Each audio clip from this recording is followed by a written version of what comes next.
Here I have some walkways that I would like to add a cobblestone type texture to. I'm going to use the pavement shader in order to create the look that I'm going for. To create this, I'm going to go to the resource browser, click on Resources, New Resource in, Renderworks Texture, then name the texture Aged Cobblestone. We're now going to start by clicking on the color drop-down, selecting Pavement, and then click Edit.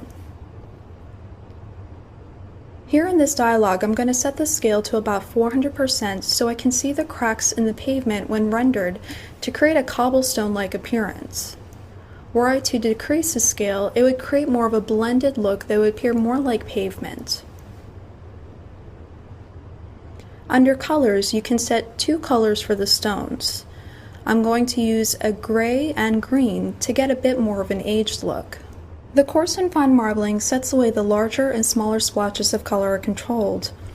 I'm going to set coarse and fine marbling to 100%.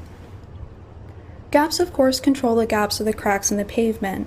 I'm going to again use a different variation of the original color so that the cracks do not contrast the stones too much.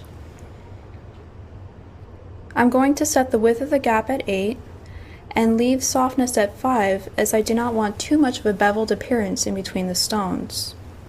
Lastly, I will leave the grain at 30 to leave the color variation in the gaps as is. Smudges can add kind of a dirt or color variation to the textures for more realism. I'm going to leave the colors at black and white and then click OK.